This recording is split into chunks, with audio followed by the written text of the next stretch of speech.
Bonjour, nous sommes en 2026, nous sommes dans le site de l'Institut Docteur Angélique, un institut privé de philosophie de théologie catholique sur Internet.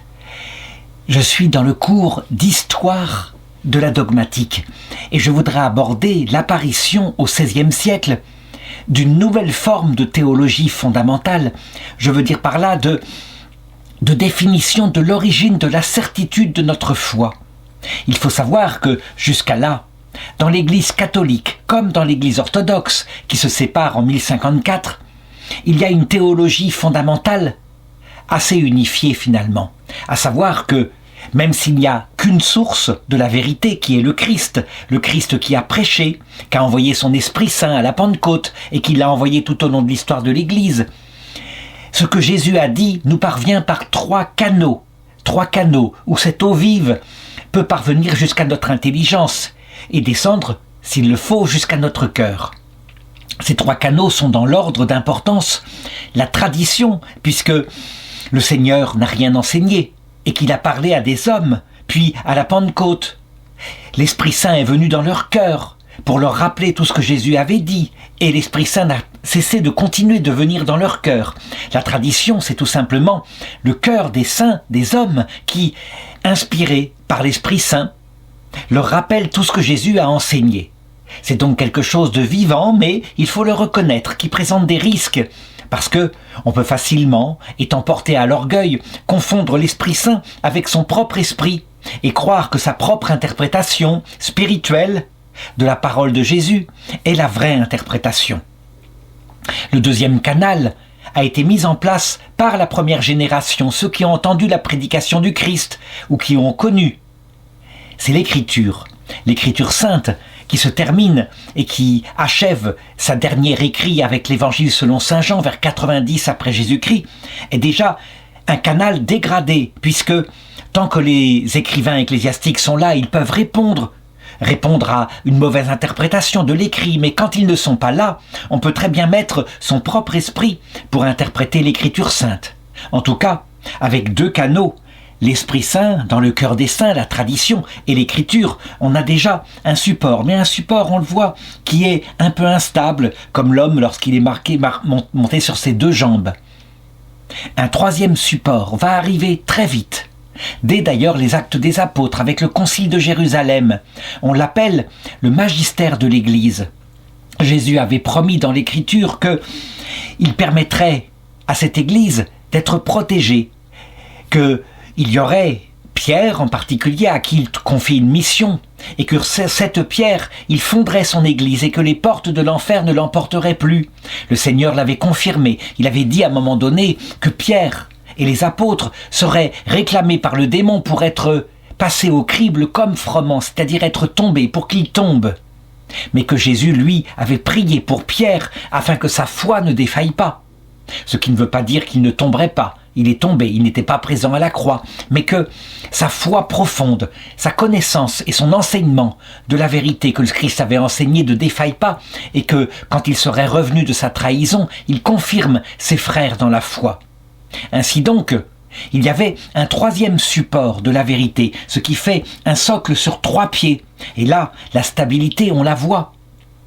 Au Concile de Jérusalem, les 12 apôtres se sont réunis, et on a vu Pierre qui a commencé, tout en laissant les autres s'exprimer, dans une synodalité, avec beaucoup d'humilité. Pierre a parlé, mais la vérité qui a été acceptée, c'est celle qu'il avait prêchée. Et puis, par la suite, les conciles œcuméniques se sont développés.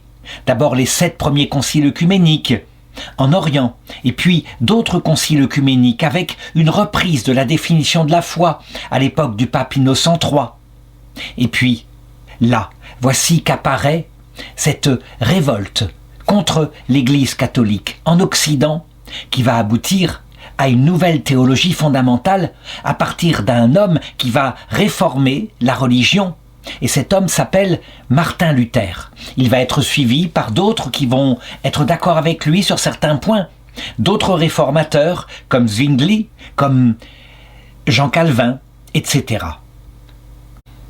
Qu'est-ce qu'il y a de commun entre les catholiques et les orthodoxes qui se sont séparés en 1054 ? Eh bien, ce sont ces 3 canaux. Sauf que la petite différence porte sur le magistère. Pour l'Église d'Orient, le magistère, c'est un concile œcuménique. Il faut que, symboliquement, tous les apôtres soient là, donc représentés par les 5 patriarcats originels qui se sont fondés en premier dans l'Église, à savoir Rome en premier, là où est le siège des successeurs de Pierre, mais Constantinople en second, parce que c'est la nouvelle Rome, et puis en troisième, Jérusalem ou Alexandrie, ou encore Antioche. Bref, les patriarcats originels, Alexandrie ayant un rôle particulier, étant la terre où le christianisme, préparé sans doute par l'ancienne religion païenne d'Égypte, où le christianisme s'est le mieux implanté. Pour les catholiques, le magistère passe, certes, par un concile œcuménique, mais à condition que, à la fin, les représentants du pape de Rome, au nom des successeurs de Pierre, confirment que les conclusions dogmatiques de ce concile sont acceptables. Et Rome tient ainsi à cette théologie en disant « il y a eu 2 faux conciles, si ce n'est pas 3 faux conciles œcuméniques qui ont abouti en Orient à des hérésies ». Je pense au brigandage d'Éphèse, le concile d'Éphèse II, mais aussi au concile de Hieria qui a interdit les images. Et à chaque fois, c'est parce que le pape de Rome a refusé d'accréditer les conclusions de ces conciles que la vérité a été rétablie, que le triomphe s'est fait dans l'orthodoxie. Donc, d'un côté, le concile œcuménique, de l'autre côté, le pape, on en est là. Mais lorsqu'à un moment donné le flambeau de la vérité passe de l'Orient, qui est maintenant dominé par l'islam, à l'Occident, avec le siège pontifical de Rome et des définitions de la foi qui s'établissent et des conciles qui sont dits œcuméniques qui continuent de se réunir, concile œcuménique que le pape Paul VI demandera qu'il porte maintenant le nom de concile général par respect pour l'Église d'Orient. Eh bien, à un moment donné, et c'est fatal, parce que dans l'homme, il y a la capacité d'orgueil, à un moment donné, voici que les papes s'exaltent, leur pouvoir est immense. Ils finissent même par se dire qu'ils peuvent déposer les empereurs s'il le faut, et c'est logique, puisque la gestion temporelle des biens de l'Empire est subordonnée au salut éternel, et c'est le pape qu'en est responsable. Le Seigneur l'avait dit, quand tu étais jeune, tu mettais toi-même ta ceinture et tu allais là où tu voulais. C'est dans l'Évangile selon saint Jean, chapitre 21, il parle de Pierre. Eh bien, la papauté, symbolisant par la vie de Pierre, a vécu la même chose. Mais évidemment, lorsqu'il y a orgueil, il y a risque de damnation, forcément, puisque on se prend soi-même pour plus intelligent que Dieu. L'orgueil, c'est une exaltation de son intelligence, alors que normalement, un pape, en s'appuyant sur l'exemple de Pierre, qui avait renié pour apprendre l'humilité, un pape devrait toujours se souvenir qu'il est le serviteur des serviteurs de Dieu, que le charisme dont le Christ le revêt, c'est comme s'il le mettait sur un âne parlant, puisque l'infaillibilité vient du Christ, elle ne vient pas de l'homme. Ce dogme d'ailleurs sera défini en 1870 et puis ensuite il sera confirmé en 1962 lors du Concile Vatican II. L'orgueil donc se développe et parce qu'il n'y a pas infaillibilité dans le comportement pastoral des papes, on voit des papes à la Renaissance, en ce début de XVIe siècle, qui se comportent comme des seigneurs qui, pour construire les beaux bâtiments dont ils rêvent au cœur de Rome, n'hésitent pas à pratiquer la simonie, la vente d'indulgences, avec des sortes de passeports matériels, des œuvres matérielles avec une prière à réciter, une confession à faire, une communion à faire à l'église. Et on obtient une remise de la peine du purgatoire, auquel on est condamné à cause de ses péchés. Pendant ce temps, en Allemagne, il y a un moine fervent, un moine augustin, qui s'appelle Martin Luther. Et Martin Luther, lui, au départ, il cherche Dieu, sincèrement. Il n'est pas rentré dans la vocation pour être quelqu'un qui fait carrière. Il est intelligent, il est un bon théologien, mais sa recherche de Dieu se passe dans l'angoisse. Et la chose qui le travaille le plus, c'est celle-ci. On dit, dans la théologie qu'il reçoit, on dit qu'on ne peut jamais être sûr qu'on est en état de grâce, qu'on ne peut jamais être sûr qu'on est sauvé. Et ceci le met dans une perspective véritablement d'angoisse. Il faut dire que la théologie, à la mode à cette époque-là, est issue de la scolastique qui dit que quand on pêche et qu'on tombe, il faut vite se confesser. Sinon, si on venait à mourir sans être confessé et qu'on arrivait en état de non-grâce, après l'instant de la mort, on serait jugé, Le Christ revient comme juge terrible, et il est sans pitié, même quand on est tombé par faiblesse.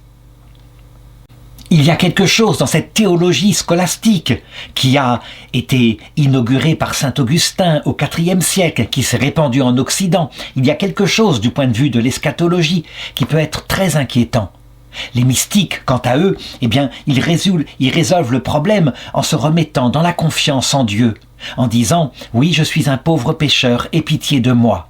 Et ils ne cherchent pas à être sauvés par leur propre mérite, mais par la miséricorde de Dieu. Mais il n'y a pas que des saints et des mystiques.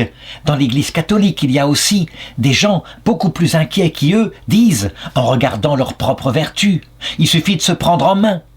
Et ceux qui sont pécheurs, ceux qui continuent de pécher, seront certainement damnés. Ils vont même jusqu'à développer des théories, on le voit très bien, comme quoi, dans une génération, très peu de gens sont damnés. Une théorie scolastique dit que ceux qui ont été sauvés au moment du déluge, raconté dans la Bible, au niveau du livre de la Genèse, étaient en tout 8 personnes sur toute une génération. Tous les autres se sont noyés, ce qui est l'indication du chiffre de ceux qui, ultimement, dans chaque génération, seront sauvés. Très peu de sauvés. Un salut très étroit. Et c'est confirmé par des paroles de Jésus. Il est large le chemin de la perdition, et elle est étroite la voie qui mène au salut. Il y a de quoi, évidemment, angoisser ceux qui sont profondément mystiques, et ce sera le cas de Martin Luther. Il passe ainsi ses diplômes, et il porte en lui cette angoisse du salut.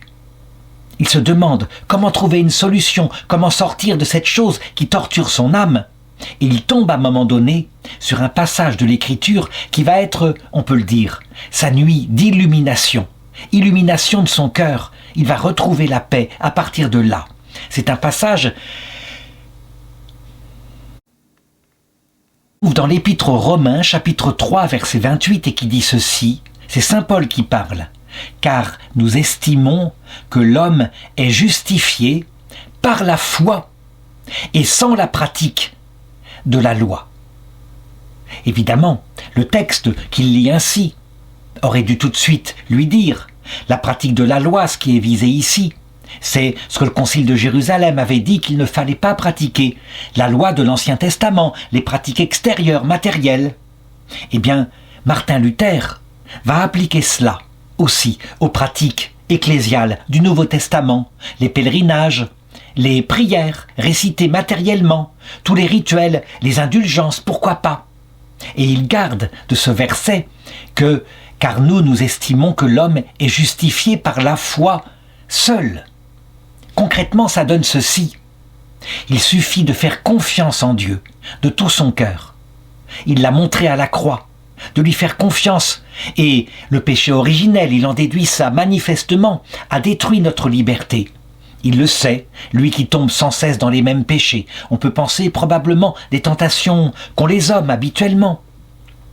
Eh bien, puisque le péché originel a supprimé la liberté, et là encore il s'appuie sur des textes de saint Paul quand il parle de cette loi de sa chair qui l'entraîne vers le bas, alors que son esprit lui voudrait faire le bien, mais qu'il ne peut pas. Eh bien, il en élabore une théorie comme quoi le péché originel a détruit la liberté humaine de faire le bien. Mais que, indépendamment de ces chutes, de ces péchés qu'on commet chaque jour, plutôt que se confesser et de croire qu'on va être damné, il faut mettre sa confiance en Dieu, confiance totale.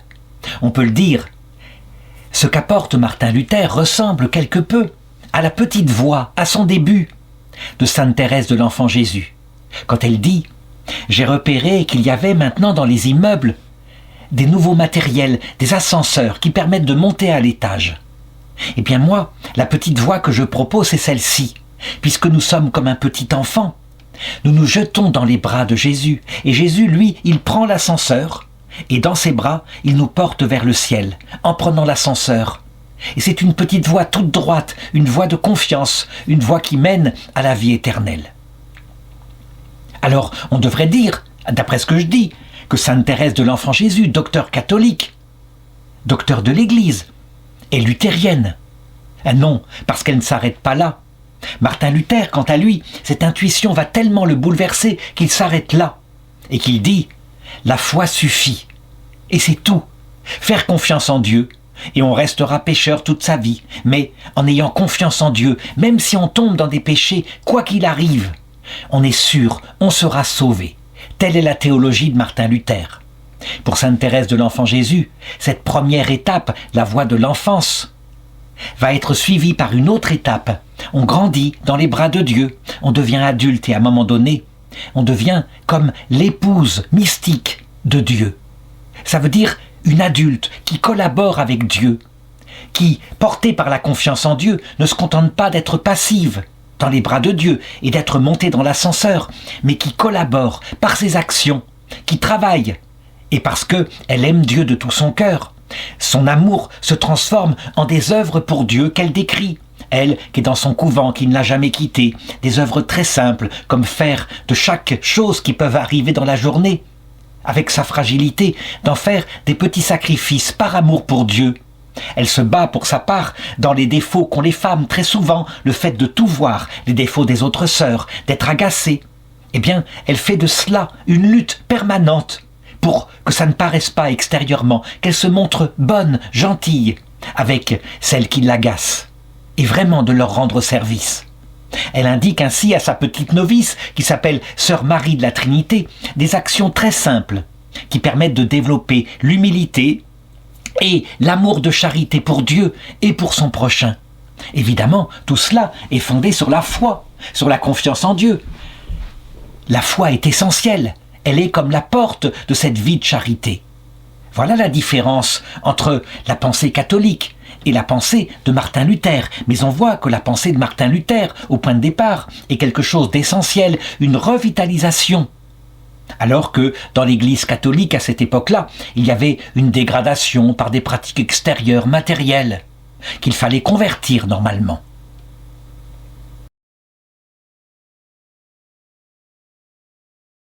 Le mystère de Martin Luther et de la réforme protestante est une vraie question que se posent les catholiques.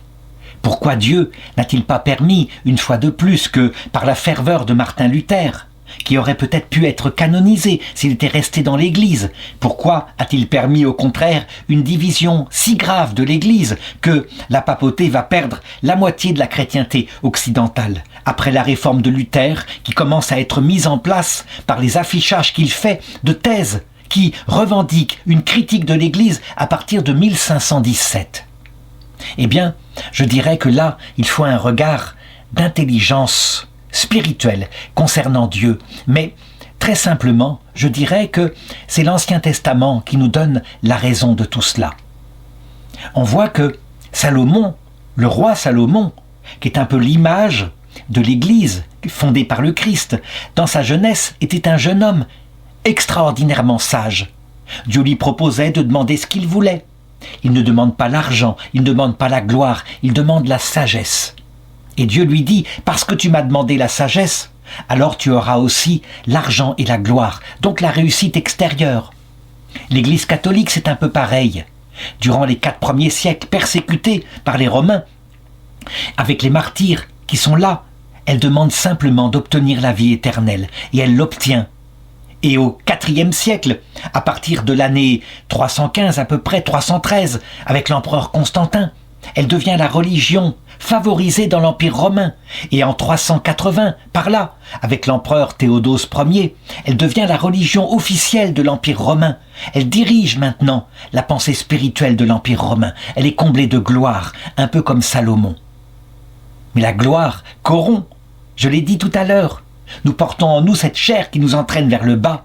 Eh bien, Salomon, lui aussi, se laissera corrompre.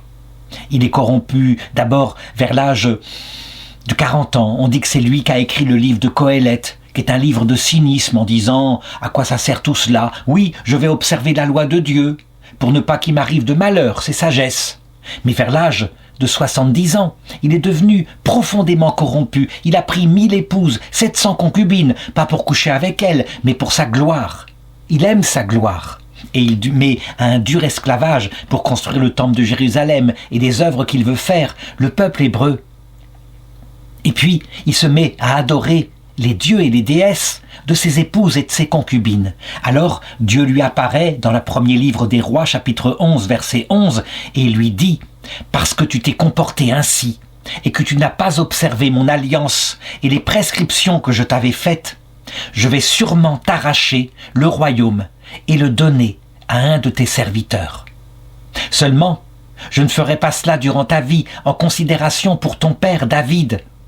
David, qui était un grand pécheur, qui était même un assassin, qui avait tué le mari de sa maîtresse, mais qui s'était repenti, qui avait développé une vraie humilité.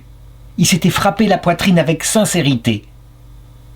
Ce qui indique que dès l'Ancien Testament, le péché, aussi grand soit-il, quand il est accompagné d'un sincère repentir avec beaucoup d'humilité, attire la miséricorde de Dieu. En tout cas, Dieu continue et dit à Salomon, « C'est de la main de ton fils que j'arracherai ton royaume. Et encore, je ne lui arracherai pas tout le royaume.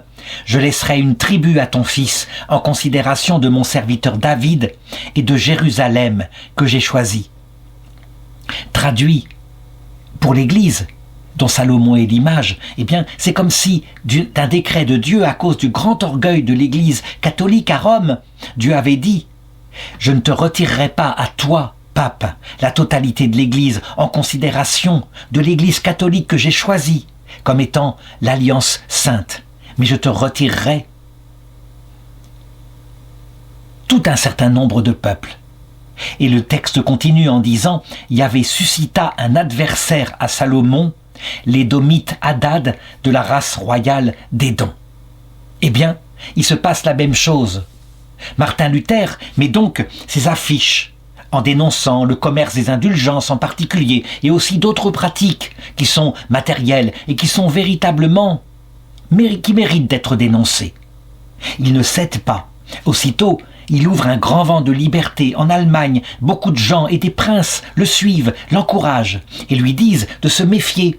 Alors que les papes de Rome lui demandent de venir s'expliquer, et l'empereur germanique aussi. Eh bien, on lui dit surtout de ne pas y aller. Il y a l'exemple de Jean Hus, à qui on avait donné un sauf-conduit pour venir s'expliquer, mais sans lui indiquer que le sauf-conduit n'était que pour l'aller, pas pour le retour, et qui fut donc brûlé vif. Martin Luther reste donc prudent, il s'appuie sur l'expérience, et, je dirais, le conflit augmente avec le pape de Rome. Il est excommunié à un moment donné, on essaye de discuter, mais ça ne marche pas, et surtout, dans le cadre de ce conflit, alors, il établit, parce qu'il est intelligent, parce qu'il est organisé, parce qu'il est rationnel, il établit une remise en cause de tout ce qu'on lui a enseigné. Et c'est logique. Si il y a une erreur si fondamentale sur la façon dont on peut être sauvé, et s'il a trouvé la vérité dans l'écriture, la foi seule suffit. Ça veut dire que toute la tradition qui ainsi est donnée à travers l'Église catholique, et éventuellement tout le magistère, qui n'a passé son temps à se battre de quoi dans les conciles précédents?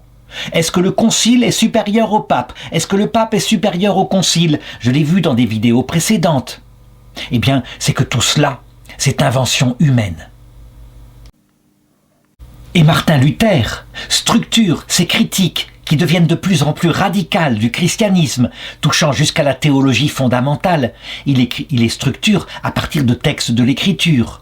Comment va-t-il balayer la tradition? Eh bien, par exemple, par un texte, par plusieurs textes même, pourquoi pas? Il y en a même dans l'Évangile, mais Colossiens chapitre 2, verset 8, « Prenez garde qu'il ne se trouve quelqu'un pour vous réduire en esclavage par le vain leurre de la philosophie, selon leur tradition toute humaine, selon les éléments du monde, et non selon le Christ. » Quelle est la façon d'agir de Martin Luther? Eh bien, il se sert de l'écriture seule, et il trouve des versets qui vont dans le sens qu'il veut. Évidemment, il y aurait eu du côté de l'Église catholique de l'humilité et des hommes capables de discuter avec lui en respectant son intelligence, en ne blessant pas sa sensibilité. Comme l'expérience aurait dû l'apprendre, je l'ai parlé, je l'ai décrit pour l'Église d'Orient. Comment est-ce que, à force de se comporter comme des théologiens qui sont sûrs d'avoir la vérité, à partir de Théophile d'Alexandrie, de Saint Cyril d'Alexandrie, où on pratique la violence en même temps que de défendre la vérité, si on avait pratiqué l'humilité, évidemment, on ne serait pas arrivé là. Martin Luther, on aurait pu lui opposer des textes différents dans l'Écriture, comme 2 Thessaloniciens chapitre 2 verset 15, quand saint Paul le dit. « Dès lors, frères, tenez bon, gardez fermement les traditions que vous avez apprises de nous, soit de vive voix, soit par écrit. Ce qui indique bien que le mot tradition dans l'écriture seule peut avoir plusieurs sens. Tradition avec un petit t, les traditions humaines, comme les pharisiens et les scribes en inventaient pour les juifs, et la tradition avec un grand T, qui vient de l'Esprit Saint dans le cœur des saints, comme dans l'Ancien Testament d'ailleurs. Eh bien, il arrivait parfois que Jésus dise, sur la chair de Moïse se sont assis des hommes. Faites tout ce qu'ils vous diront, parce que la vérité vient des Juifs, mais ne vous conformez pas à leurs actes, parce qu'ils disent et ne font pas.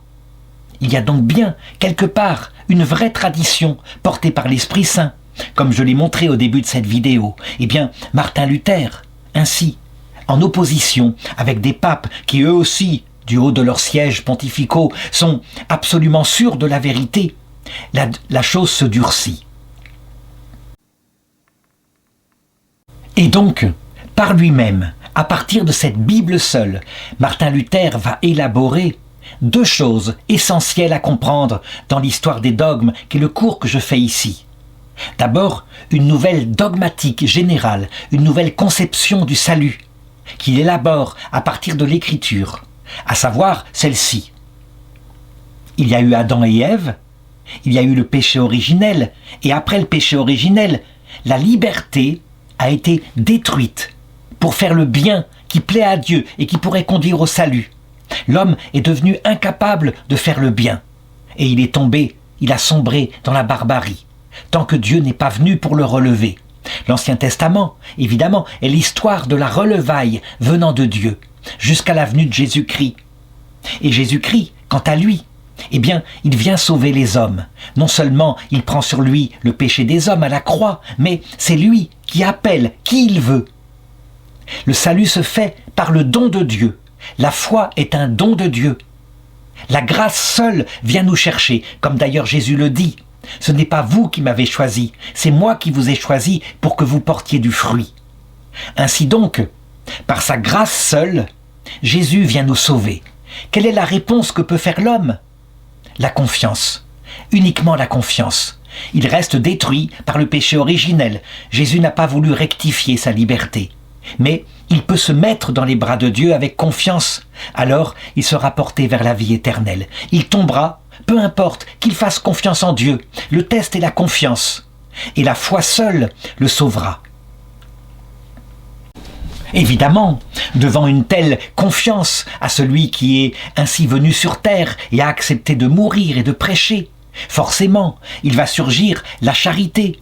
Mais la charité n'est pas nécessaire. La charité est une conséquence logique, simplement logique, de ce qui donne le salut, à savoir la foi. Parce que tu as confiance et que tu as confiance dans ce Jésus qui a fait ce que tu peux méditer, alors tu vas te mettre à l'aimer, tout naturellement. Et ton amour pour lui ne te sauve pas en lui-même, mais est une conséquence et une preuve que tu as la foi en lui. Ainsi, Luther s'appuie sur tous les textes où il est marqué dans l'Écriture « par sa foi ». Abraham fut sauvé par sa foi, Moïse fut sauvé. Et il s'appuie pour développer, je dirais, des slogans très pédagogiques, à savoir « sola fide », seule la foi sauve. Et puis « sola gratia ». Nous sommes sauvés uniquement par la grâce de Dieu qui vient nous chercher, comme je viens de l'indiquer. Et cette grâce est efficace si nous voulons bien nous remettre à la confiance en Dieu. Je montrerai dans la prochaine vidéo comment est-ce que le Concile de Trente, évidemment, mais très tardivement, il a bien fallu plus de 25 ans pour qu'enfin l'Église réagisse et redise, cette fois dogmatiquement, la vérité concernant la doctrine du salut. Vérité qui est celle que j'ai décrite avec Sainte Thérèse de l'Enfant Jésus. La foi, oui, est la porte qui permet la charité, mais c'est bien la charité qui sauve. Et même, quand bien même j'aurai la confiance en Dieu, si j'agis mal, évidemment, ça ne sert à rien, ma foi ne servira à rien.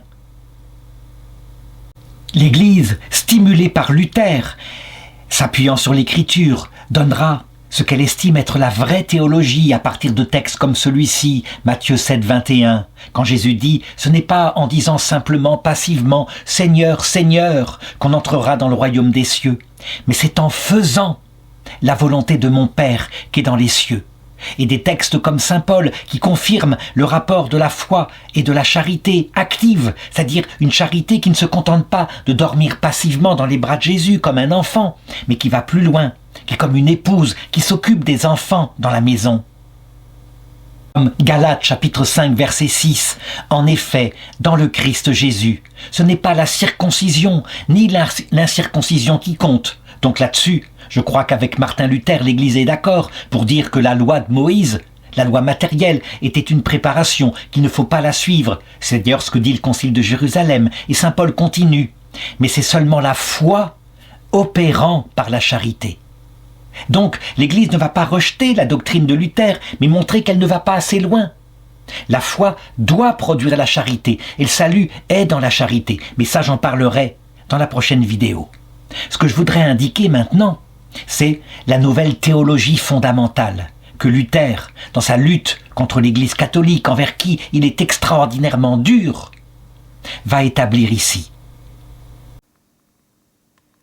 Là encore, avec un génie de la pédagogie, il le dit, « Sola scriptura ».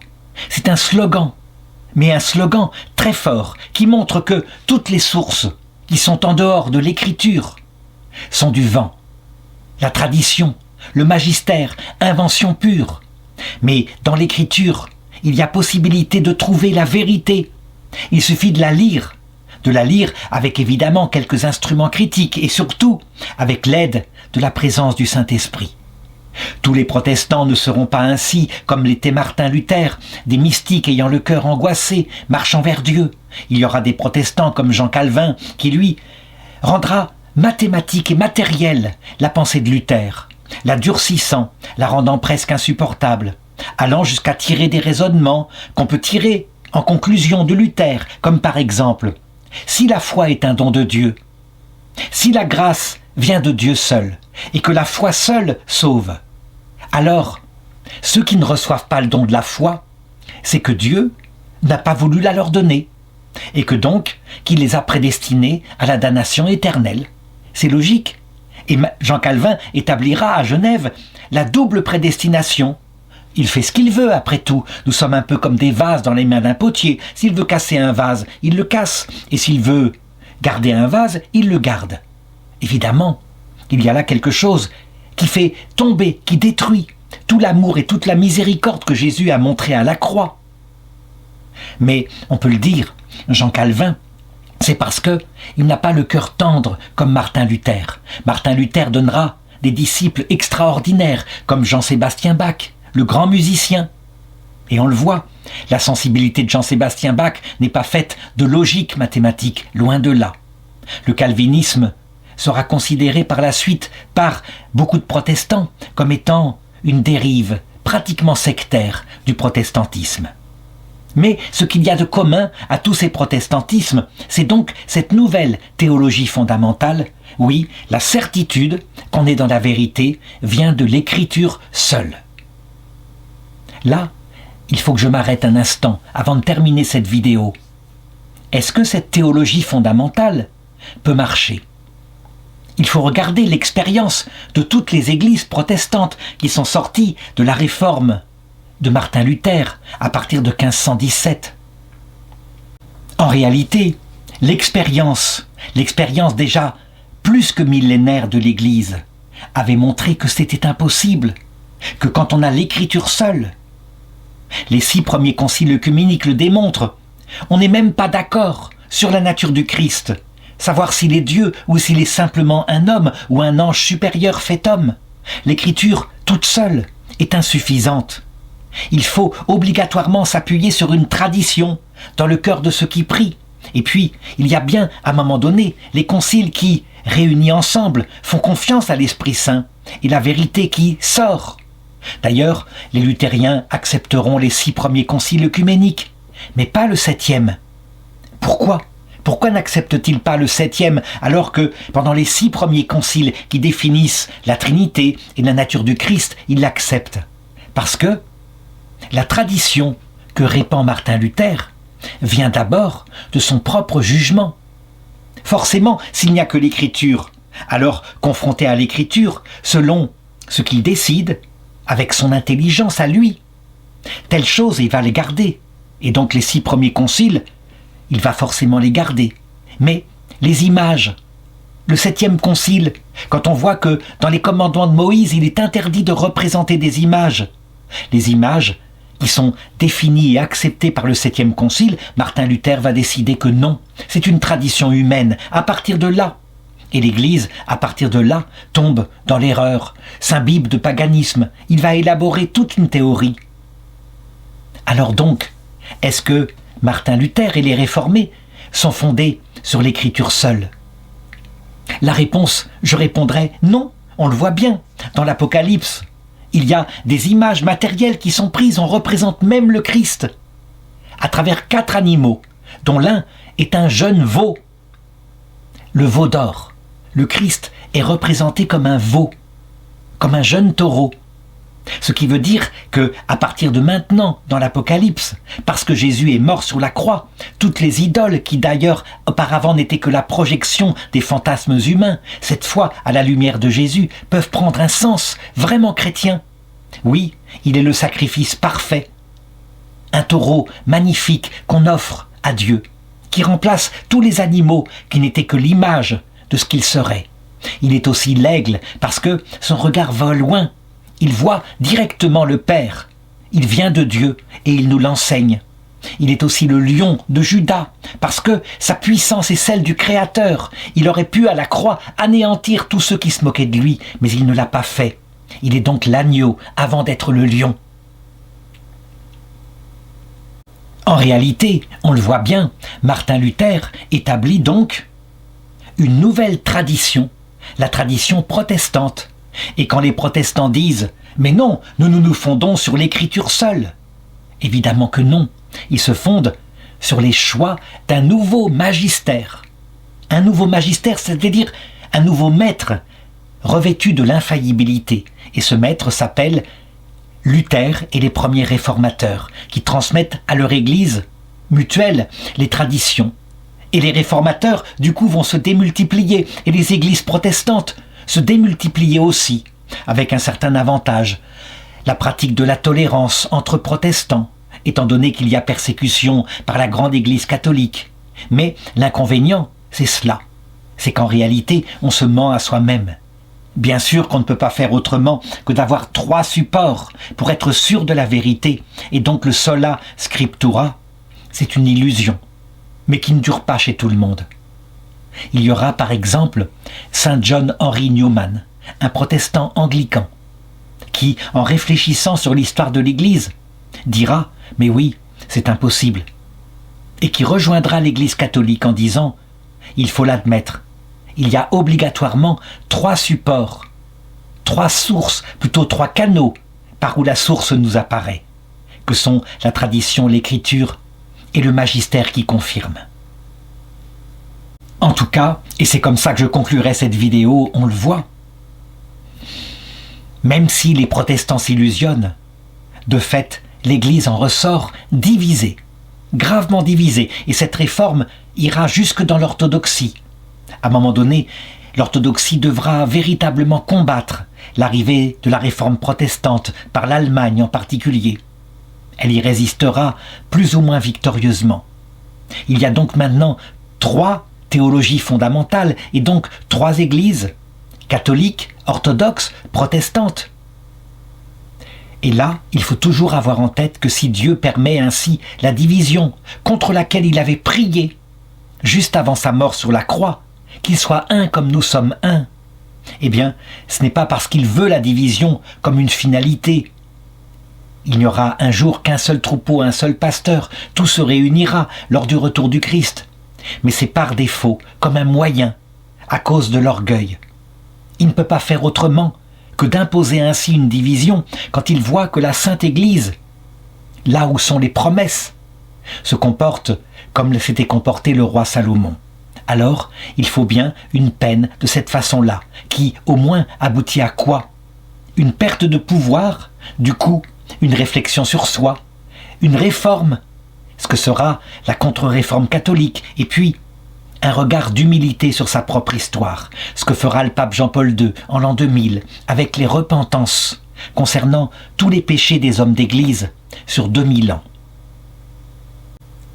Saint Jean Chrysostome, au IVe siècle, le patriarche de Constantinople, le grand maître du commentaire de l'Écriture, ayant été persécuté à son époque par le patriarche Théophile d'Alexandrie, ayant été déposé de son rôle de patriarche de Constantinople, avait lui-même expliqué les choses de cette façon-là, que je réforme un peu, mais qui veut dire tout.